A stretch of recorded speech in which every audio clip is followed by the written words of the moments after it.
Good morning, dear students. So in this video I will discuss about the magnetic effect of electric current.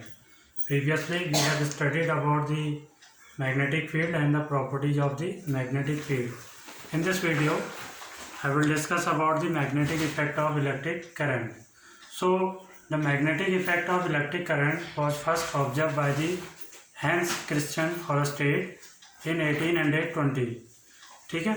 So he accidentally he was doing an experiment.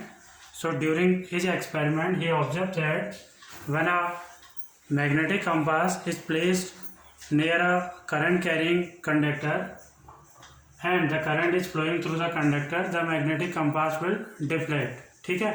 Now we know that the magnetic compass is a magnet itself. Magnetic compass एक खुद magnet होता है and it will deflect only when there is a magnetic field around it.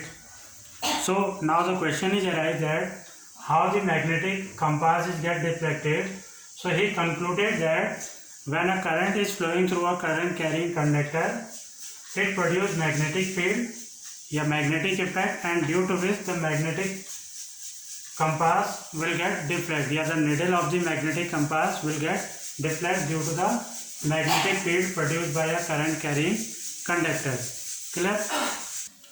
So he also found that on changing the direction of the current, the deflection of the magnetic compass will also get reversed. ठीक है. So for that I will let me explain an experiment. एक experiment यहाँ पर देखते हैं. Now this is a simple circuit, electric circuit है, and this circuit is connected a thick copper wire. ये thick copper wire है जो हमने यहाँ पर कनेक्ट कर दिया से X and Y. ठीक है. And we have placed a magnetic compass near the copper wire XY. ठीक है. Now these are the direction. Initially when there is no current flowing through the circuit, the magnetic compass will rest in north and south position. This is north, this is south. तो north और south में ही rest करेगा. Clear है? So when we press the key on, so the current will be flowing through the conductor. In that case अगर यहाँ पर हम x y पे देखें, the current will flowing from north to south. Current जो है north से south की ओर फ्लो कर रहा है. So in that case the magnetic compass will deflect toward east. Magnetic compass जो है ईस्ट की ओर डिफ्लेक्ट हो जाता है when the current in the X Y is from north to south. Is that clear? Now on changing the polarity of the current, या you can say आप क्या करेंगे, सिंपली बैटरी के टर्मिनल चेंज कर देंगे. This is minus and this is plus. Positive ये हो गया, नेगेटिव ये हो गया. In that case the direction of the current now get reverse in wire X Y and the current will be flowing from south to north. अब current का direction जो है साउथ टू नॉर्थ हो जाएगा and you will observe that the magnetic compass will deflect toward west. ठीक है. अब ये कंपास जो है वेस्ट की तरफ डिफ्लेक्ट हो जाएगा. तो ओवरऑल दो कंक्लूजन यहाँ पर निकलते हैं. The first one is that when a current carrying conductor, यहाँ पर जो करंट कैरिंग कंडक्टर है, when the current is flowing through it, it will produce magnetic effect. ठीक है. And the second thing is that on reversing the direction of the current through the conductor, the direction of the magnetic field lines, here you can say the deflection of the magnetic compass will get reverse. ठीक है. Magnetic compass का जो direction है वो भी reverse हो जाता है. तो ये दो कंक्लूजन यहाँ पे निकलते हैं. So from this activity now we will study 3 cases where the magnetic effect is produced by the conductor, current carrying conductor. ठीक है. The first case is that, जो केस 1 आता है, that is magnetic field produced by a straight current carrying conductor. Straight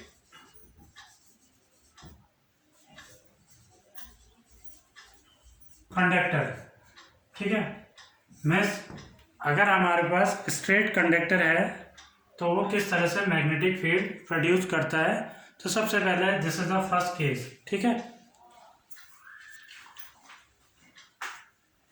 So to understand the magnetic field produced by a straight current carrying conductor, we have again perform an activity. In this activity, we have to take a cardboard, ठीक है, and place the cardboard horizontally, means horizontal position में आपको रखना है, and place a thick straight copper wire at the center of this cardboard. इस cardboard के centre पे आपको एक थिक कॉपर वायर जो है इंसर्ट करनी है, लाइक दिस, ठीक है. The cardboard should be in horizontal position, so in that case the wire will be vertical, wire जो है वर्टिकल हो जाएगा इसके, ठीक है, like this. Now sprinkle some iron filing uniformly on the cardboard. आपको क्या करना है, कार्डबोर्ड के ऊपर कुछ आयरन फिलिंग जो है यूनिफॉर्मली स्प्रेड आउट करनी है, लाइक दिस, ठीक है. सो इतना सब करने के बाद now you have to be on the key on करेंगे.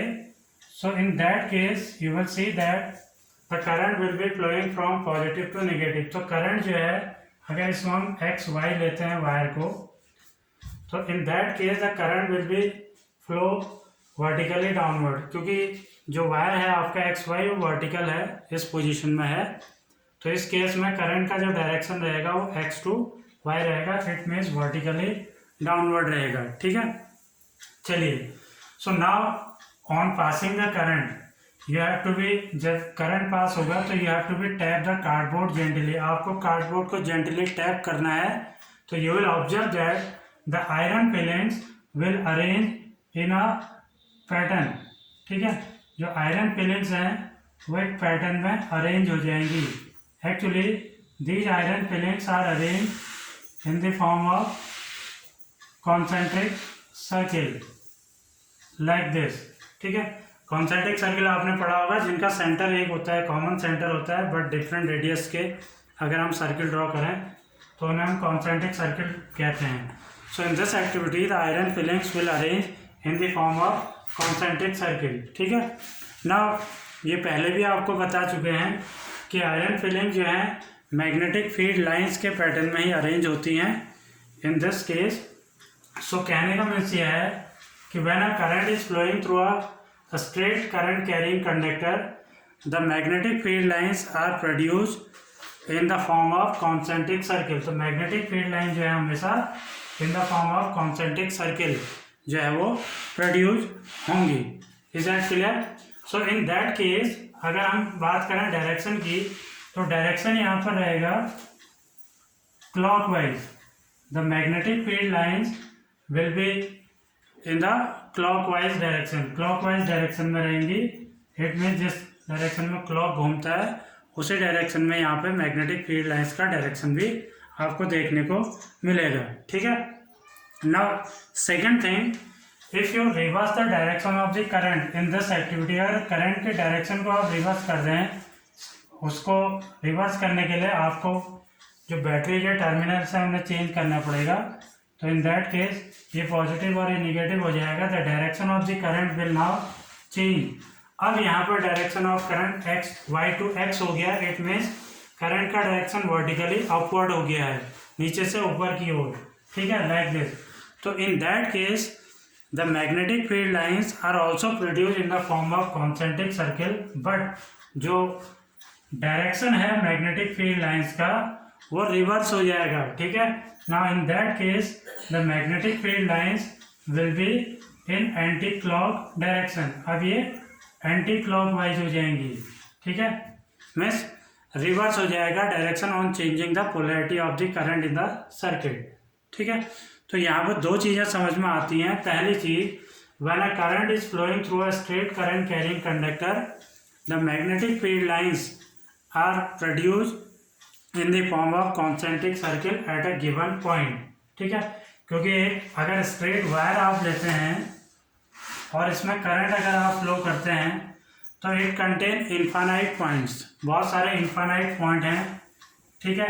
And each and every points पे जो मैग्नेटिक फील्ड लाइंस हैं वो कॉन्सेंट्रिक सर्किल के फॉर्म में ही प्रोड्यूस होती हैं, लाइक दिस, ठीक है.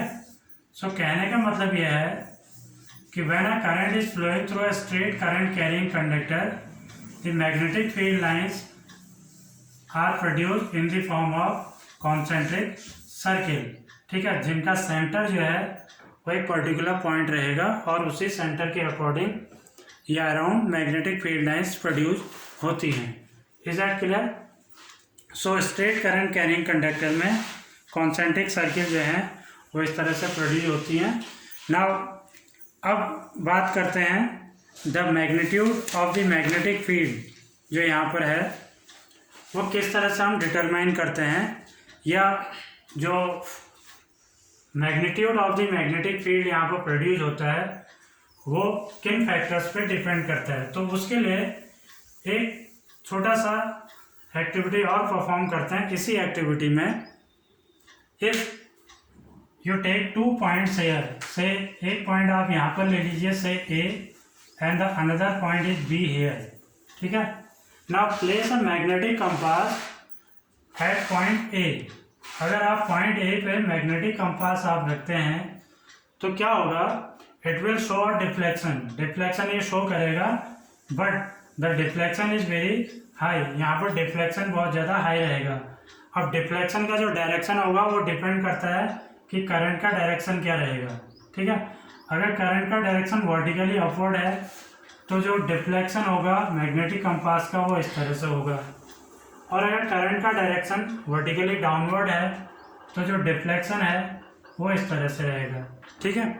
तो कहने का मतलब ये है कि पॉइंट ए पे डिफ्लेक्शन होगा, और इसी कंपास को अगर आप पॉइंट बी पे रख देते हैं, now the compass will also get deflect but not quickly as compare to A. जो डिफ्लेक्शन ए पॉइंट पे हमें देखने को मिलता है उससे कहीं कम डिफ्लेक्शन आपको पॉइंट बी पे देखने को मिलेगा।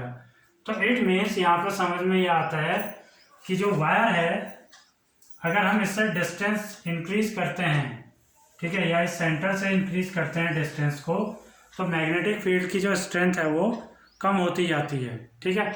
जितना डिस्टेंस बढ़ाएंगे from this centre, the strength of the magnitude of the magnetic field will also decrease, उतना ही ज़्यादा डिक्रीज हो जाएगा। और डिस्टेंस जितना कम करेंगे जो मैग्नीट्यूड है मैग्नेटिक फील्ड का वो उतना ही इंक्रीज हो जाएगा, ठीक है। सो अब यहाँ पर एक रूल आता है, अगर आपको जनरली दे दिया जाए एक स्ट्रेट करंट कैरिंग कंडक्टर और उसमें करंट का डायरेक्शन दे दें तो आप कैसे मैग्नेटिक फील्ड लाइंस का डायरेक्शन डिटरमाइन करेंगे। तो for that we have a rule that is called right hand thumb rule, या you can say Maxwell right hand thumb rule, ठीक है। So this rule is very simple. So according to the Maxwell right hand thumb rule, ठीक है, आपको बहुत simple सा rule है जिससे आप किसी भी स्ट्रेट करंट कैरिंग कंडक्टर में मैग्नेटिक फील्ड लाइंस का डायरेक्शन जो है डिटरमाइन कर सकते हैं, ठीक है। So according to this, if you imagine that you are holding a straight current carrying conductor in your right hand like this, ठीक है, and your stretch thumb will indicate the direction of the current in the conductor, then the curl of your finger will give you the direction of the magnetic field lines, ठीक है। बहुत simple सा rule है। आपको क्या करना है, for an example this is a straight current carrying conductor, आपको इसे अपने राइट हैंड पे इस तरह से होल्ड करना है कि आपका जो थंब है it will point toward the direction of the electric current in the conductor. In that case जैसे मैंने होल्ड किया है, इस केस में जो करंट का डायरेक्शन है वो वर्टिकली अपवर्ड है, ठीक है, नीचे से ऊपर की ओर। Then the curl of your finger, जो आपकी फिंगर मुड़ी हुई है इस तरह से मुड़ी हुई है, ठीक है, लाइक दिस, तो the curl of your finger will give you the direction of the magnetic field lines, ठीक है। अगर इसे आप रिवर्स कर देते हैं like this, in that case the direction of the current will be vertically upward. Now the direction of the magnetic field वो आपका चेंज हो जाएगा like this, ठीक है। तो इसे समझते हैं। अगर सिंपल सा है, अगर आपके पास स्ट्रेट करंट कैरिंग कंडक्टर है और इसमें करंट का डायरेक्शन वर्टिकली अपवर्ड है like this, ठीक है, ये पोजीशन आ गई है, तो in that case the magnetic field lines जो यहाँ पर प्रोड्यूस होंगी उनका डायरेक्शन जो है वो कर्ल ऑफ योर फिंगर, आपकी जो फिंगर मुड़ी हुई है अंदर की तरफ, उस डायरेक्शन में मैग्नेटिक फील्ड लाइंस का डायरेक्शन हो जाएगा। ठीक है, इट मीन्स इस केस में जो डायरेक्शन होगा मैग्नेटिक फील्ड लाइंस का वो हो जाएगा एंटी क्लॉकवाइज। ठीक है, दिस इज एंटी क्लॉकवाइज। ठीक, but if the direction of the current is vertically downward, अगर वर्टिकली डाउनवर्ड है तो मैग्नेटिक फील्ड लाइंस का जो डायरेक्शन है now it will be clockwise like this. अब डायरेक्शन जो है वो क्लॉकवाइज हो जाएगा। ठीक है, clockwise. So with the help of this rule, Maxwell right hand thumb rule, we can determine the direction of the magnetic field lines produced by a straight current carrying conductor। ठीक है, so again मैं आपको ये rule बता देता हूँ। if you hold the current carrying straight wire in the grip of your right hand, ठीक है, in such a way that the stretched thumb point towards the direction of the electric current, then the curl of your finger will indicate the direction of the magnetic field lines produced by the straight current carrying conductor। ठीक है, so with the help of this rule we can determine the magnetic field lines produced by a straight current carrying conductor। Clear? So now after that we will discuss the magnitude of the magnetic field। Magnitude means it is also simply known as the intensity or the strength of the magnetic field। ठीक है, simply it is also known as magnetic field। Miss magnitude का मतलब जो strength है magnetic field की या जो intensity है उसी को हम मैग्नीट्यूड कहते हैं। So there are two factors on which the magnitude of the magnetic field depend. The first one, if the strength of the magnetic field it is denoted by B, capital B. Strength of the magnitude of the magnetic field is increase with increase of the magnitude of current flowing through the straight wire and vice versa।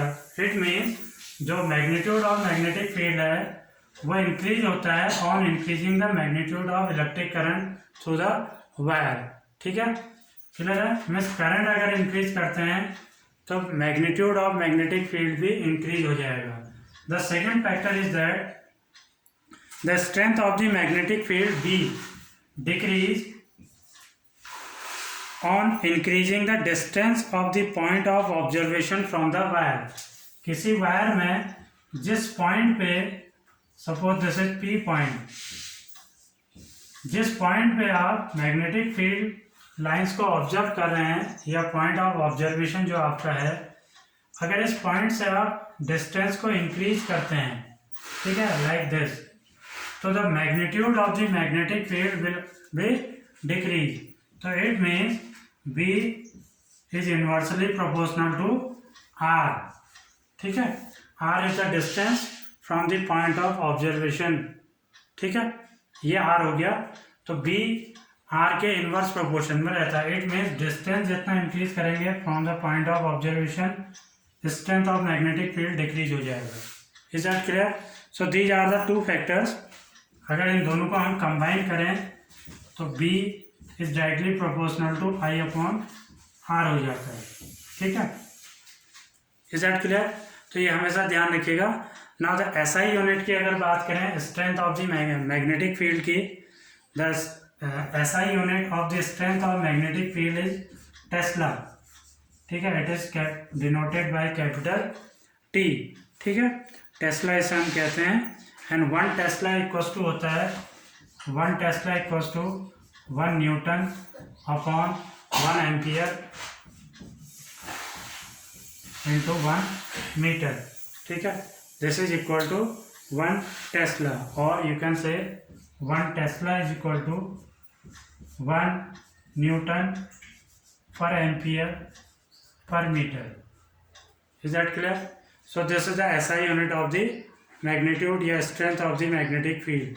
Tesla actually it is a very big unit for practical purpose।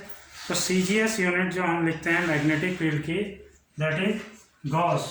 ठीक है, it is denoted by capital G। 1 Tesla equals to 10 raised to the power 4 Gauss होता है। ठीक है, 10 raised to the power 4 Gauss। Is that clear? तो ये ऐसा unit है आपकी test lab. Clear? So that's all for today. Thank you and have a nice day.